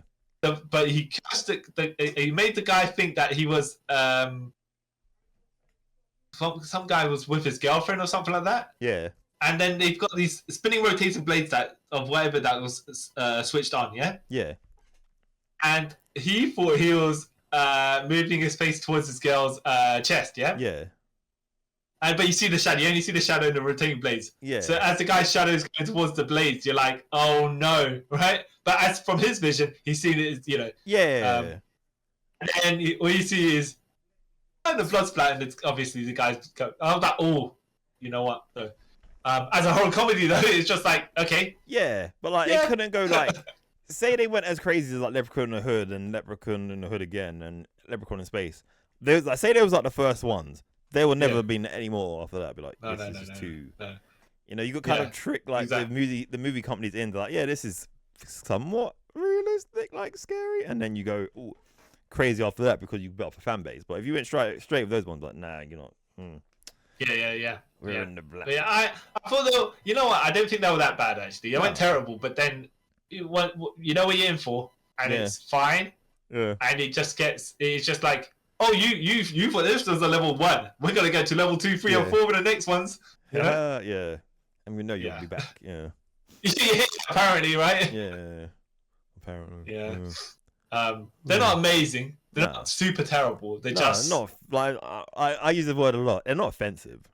You know. Yeah. Well, I don't know if you're gonna say Leprechaun in the Hood is offensive or not. But you know, like it's not like horribly like. It's not super offensive. It's like who is it made for? Stereotypes, but it doesn't really. It's not really any malice in it. Yes. Yeah. It's not like who is this made for and who would like this sort of thing. You know, like you get those sort of offensive things. But yeah. It's doable. You wouldn't recommend any of the Leprechauns to anyone to watch? No. Actually. Okay. Yeah, if you want just like to catch a hilarious vibe and think, how did it get made? Then I'll say watch them. Number 4, Leprechaun in Space, Leprechaun in the Hood, and Leprechaun Returns to the Hood or whatever, or you're just gonna say just Leprechaun in Space? Nah, all of them, man. Watch them all. So you can kind of see where it goes downhill. Well, I won't say downhill, but you can see where like watch the original ones and then watch them, and you can see where it kind of like took its turn. You're like, oh. Yeah. Okay, cool. Obviously, different directors and writing stuff. I have to say as well, Leprechaun in Space. I mean, as number 1 had a small budget. It was on a farm, whatever it was. Fine. Yeah. Because it's a center, right? Yeah. Leprechaun in Space. How do you do a sci-fi budget movie with the money they have and the sets they have and whatnot with a magical leprechaun with in a horror comedy? Nah, we just make it as cheap as possible. Fine, we just and it works. It's fine, you know. It's okay. Not amazing, right? But okay. Not amazing, but then how do we make? Go on. And then trying to replicate it again. Yeah. They should the return to space. They should have definitely done one night. yes. But hey, you know. All right. And the final being of the supernatural / sci-fi horror icons. The Wishmaster. Have you seen that? Well, actually, the main character is called the Dinge. Wishmaster. The Jin. Yeah. Wait. This is okay. Go on. No, explain. Wait. Why am I thinking of Puppet Master? No, go on. Wishmaster is the one where he's trying to escape from. I want to say that to take over the. Oh, I can't remember exactly what it is. Basically, so someone makes a wish and then he'll, invert the wish. Like he'll make the wish, but in a evil sort of way. Yeah. Okay. Yeah.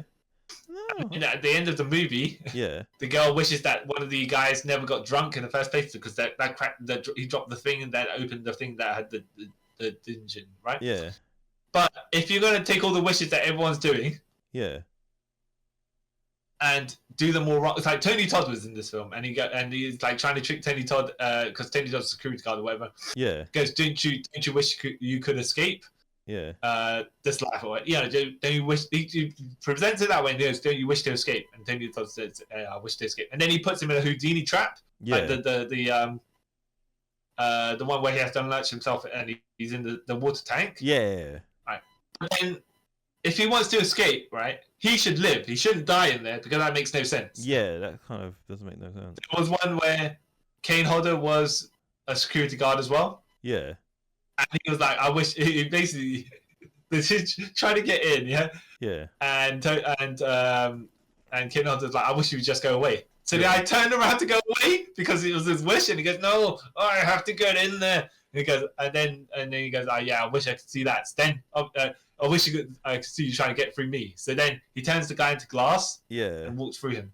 Right? Oh, okay, yeah.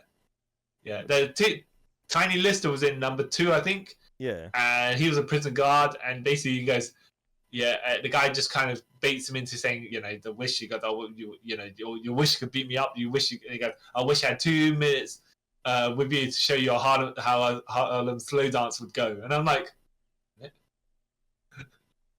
yeah. Wait a minute. Yeah. and then the Dinge goes out, like they teleport him into a room or whatever, and the Dinge is in his not the human form, but the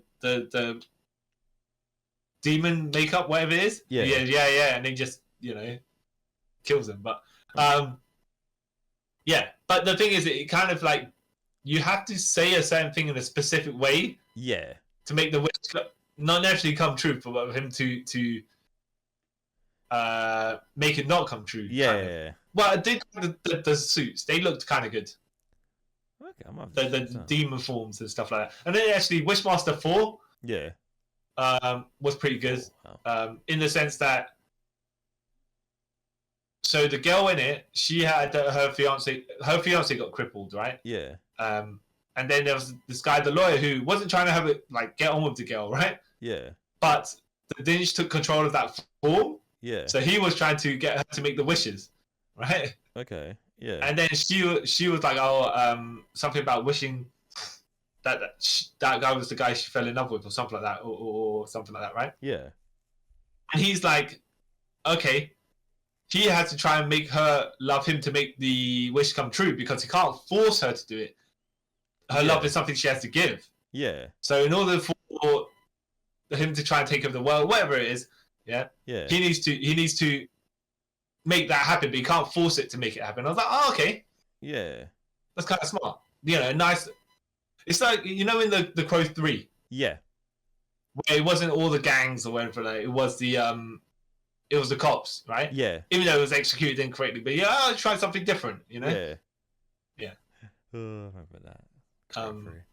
Wishmaster, it's not a bad series. It's not a great series. So how many is there? Is there 4 of them? It's 4 of them. Okay. I'd say you could skip 3. Yeah. The guy plays the Wishmaster is number 1 and number 2. Yeah. the same guy, and then number 3 is a different character. Number 4 is another character as well. Okay. But number 3 is, even though 3 and 4 are more like TV movies, I would say 4 is better, even because it adds a little bit of, let's try something, you know. Yeah, just try something different. Another thing, yeah, rather than the same old, same old. Yeah. Okay. Yeah. Do I recommend watching them? Yeah. Maybe watch number 1 and then you watch number 4 to see how they try to refresh. But okay. All right. Yeah. Not amazing, but all right. Yeah. Yeah. But just to take that off, actually, because we mentioned the Crow. Yeah. Would you say that I would say in the first movie he's introduced as the inverse horror villain character? He's the stalker that comes to kill all the villains, right? Yeah. So, yeah. Well, I would say like he's a supernatural ghost of vengeance, kind of. So yeah. Maybe. Yeah. He's no ghost. I don't know. We spoke about the entire series before, right? Yeah. But even with the new reboot, it's just like, yeah. I think they should make him like in the first one, it was the borderline of fantasy horror. But I think they should just make it like basically this character is a haunting character. Yeah. And the way he comes for them, you know, it's just like it makes them like the villains, whatever, actually freak out. You know, yeah, stuff rather like, than being that atmosphere where they don't really do a Batman movie like that. But you know that when Zack Snyder was doing the bit in Batman vs Superman where he introduced Batman, and all the girls in the prison and stuff like that, not in the prison, but and the cops and all that was a really nice atmosphere to set up like the horror tones of it. Because even when it was happening in the corner and stuff like that, and the music and everything, I was like, no, I get you. I would like someone to execute a Batman film like that, and I think the Crow's atmosphere should be something like that as well. Yeah, rather than actiony sort of. But just like the one-off way, it's just like I mean, like just try it, see how it goes, because it should be, I think, kind of that vibe. Yeah. I agree. Rather than like kind of actiony sort of, I'm gonna get lots of guns to have vengeance sort of thing. Yeah, I get what you mean. That's kind of tiring.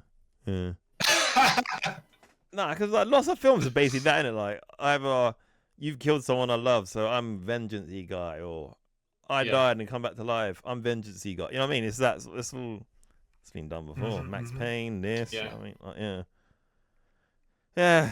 We'll see. Ghost Rider, exactly. The Ghost of Vengeance, I think. Do you think when I know Ghost Rider was in Agents of Shield? Agents of Shield. Yep. And I know they did the movies with Nicolas Cage. Yeah. Now, Spirit of Vengeance was more a Nicolas Cage film than a Ghost Rider film, right? We'll put it that way. Yeah. Even though it, right? It was crazy. Yeah. I will say, the next Ghost Rider film, do you reckon it should be horror vibes? I don't know. It shouldn't be actiony, but it shouldn't be horror. I don't know, but I don't know. They'd find that sweet part in the middle. Yeah. Would it be 12A when the kids watch? So how far can you go? You know. Yeah. Then I don't know. Then I think maybe shouldn't do a film series. Well, actually, and I as much as I've seen most of the Marvel stuff, I see the majority, 99%, right? Yeah. I haven't seen Hellstorm. Neither have I. That's the one I haven't seen either. No, that Hellstorm and Legion I need to see. Even though Legion's technically not Marvel, but that's the one I haven't seen.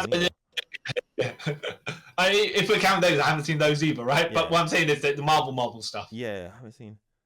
No, I haven't seen that. No. I think one series got cancelled. And Yeah. Technically, though, would you say the Hulu series are part of the continuity of Marvel? Because Runaways, they had the Darkhold, and then they decided to have a whole different Darkhold in Agent of Shield, in Doctor Strange and the Multiverse of Madness. That's like, I think it's that weird thing like we said about with like the Star Wars continuity and stuff. It's continuity to the MCU when they want it to be. Yeah. Like one director will come and say, "Yeah, I like this from this show. Can we put it in?" And like, well, okay, cool. All right, it's in there. Yeah, that's how I feel like it is. Yeah, but I need to see. Yeah, I'll watch Darkhold because I only watched Runaways. I watched season 1. I need to watch season 2, but I heard it's kind of meh. And even bother watch Cloak and Dagger. Was there 3 seasons of Runaways? or is it just 2? I think it's 2. Let me check. Because I think Cloak and Dagger was only 1 season, if I'm correct. Yeah. Runaways. Let's see. Okay. Runaways. I spelled that. Yeah. Wait, what? Yeah. So, but go on. No, carry on. You're saying. I was gonna say, but that'll be us probably wrapping up this episode of. It's 3 seasons. What was it? Some of these are more iconic than others, but when you've lasted a certain amount of time, you just kind of would you say you become a icon via legacy, even though some of them I would say don't deserve it, but whatever, right? I would agree. Yes, like just because you've been around that long, like you know what, you kind of have a legacy. Yeah. Is it good? No. Yeah. Is it bad? I mean, like. Yeah. Some of these people, if you want to say the Leprechaun, didn't even start on a good foot, but managed to keep around because of the quality of these films. Yeah. Yeah. What? No, I would say the charisma of the Leprechaun himself and the people playing the Leprechaun. Yeah. Not the film itself. Yeah. No, the films. Great. Yeah. You know, some of these, I'm waiting for Wishmaster in the hood because that'd be something, right? No. I think at this point that would be very terrible. I'm not gonna lie. That would probably somehow be offensive. I'm not gonna lie to you. Yeah. I reckon that somehow offend everyone. Yeah. What was that movie? Because just Wishmaster reminded me. There was a movie. Oh no, it was Wonder Woman. It was Wonder Woman where they started doing the wishes, and it was Maxwell Lord. Yeah. Who wasn't really Maxwell Lord? He was Maxwell something else, and then he. Yeah. I don't know how I feel about that film, but carry on. That's a story for another day. It's an awkward film. It's an awkward film because it had some good elements, and then also had some weird elements. That I'm very. I mean, why at that point? Why use Maxwell Lord because he's not really a villain. He could have just used Dr. Psycho or whatever. Yeah. Peter was fine in that film, by the way. She should have probably been used as the main villain of the film. Yeah. Or something, Yeah. Oh, crazy. Yeah. And that film's too long. Anyways. Anyways. And I think at some point, maybe next episode or the episode after, we will have a look at horror villains, horror gimmicks in pro wrestling. Yes. Because what we really wanted to do was talk about Jacob Goodnight, but because he hasn't got enough movies, we can't say anything. Yeah. So we made a section specifically so we could speak about it. Exactly. We catered to our like benefit, Exactly. Well, so I guess that's it. I have been the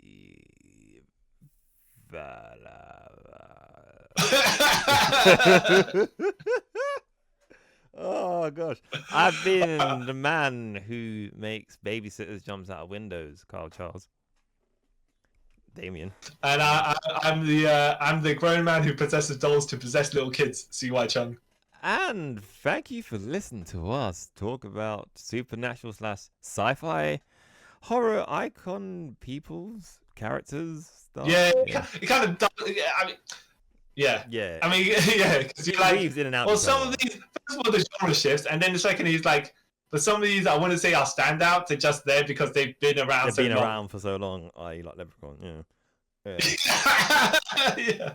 He's probably only the well, him and like this Centerbites and stuff. Yeah, they're only because they've been around for so long. Because who else knows about Pinhead besides that? Yeah.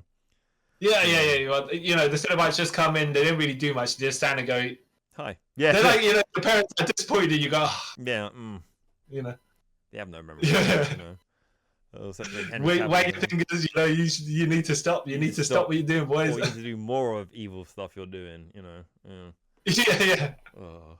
Yes, and faithful listeners, let us know if we've missed out any, and what is your favorite supernatural sci-fi villain? Is it the script of not Resident Evil, the script of Aliens Resurrection? Because that's a true villain in that whole thing, if I'm honest. Because that script or the script of Leprechaun in the Hood, according to you, right? Yeah. Only in that time period you can get away with that, I'm honest with you. Like that in the 80s you'd be able to get away with it. Like anything now. If that was done in the 80s, even worse. No, but even worse in the most amazing way, or even worse in you think it's gonna be. No, actually, I feel like if it was the 80s, they probably would handled it a little bit better. You know what I mean? I feel like at that point where they're doing blaxploitation as well, yeah, in the late 70s, 80s, and they did Leprechaun Hood, it'd be a next level film, and we'd be talking about it in the most enjoyable way. Yeah, I'm saying like they would have gave it a bit more respect. You know what I mean? Like, well, I wouldn't say necessarily that, but it'd be like next level of this is something else. Yeah, it'd be like giant Chucky and stuff like that. It'd be great. Yeah, that sort of stuff. I don't know if you've ever seen about or heard about it, but Sweetback's Baby Revenge or something like that. It was the name sounds weird. Not Mario Peoples, his dad. Yeah. But yeah. The titles like that, we like, okay, this stuff is just wacky and you know it. Yeah, rather than just highly shock value, highly offensive like Leprechaun in the Hood. Yeah. Also, last night, have you seen Leprechaun in the Hood? Or the first Leprechaun with Jennifer Aniston. She's in that. She's from Friends. Yeah. And you could do that by leaving a comment below if you're watching this on YouTube. If you're listening to this in the audio world platform, you can follow us on Instagram and Twitter and leave us a tweet or a comment there. Also, you can always email us, and you can find all the ways how to find us in the description down below if you're YouTube. If not, it's in the about bit on the podcast description thing. Yeah. And don't forget to actually like, share, subscribe on YouTube. Help us with the algorithm and all that. And check out all the videos and stuff we have there. And that's up on top of the screen as well. Just forgot about that. Yeah, it's up there. My fingers are pointing to it. And until next time, guys. Hope you like knowledgeable in your pro wrestling gimmicks and stuff, because it's gonna be quite funny. Because wrestling doesn't care about who it rips off. If I'm honest, yeah. They don't. Yeah. Ooh. And then until next time, guys. I'd like to thank you for taking a trip with us around the multiverse. Bye. Bye.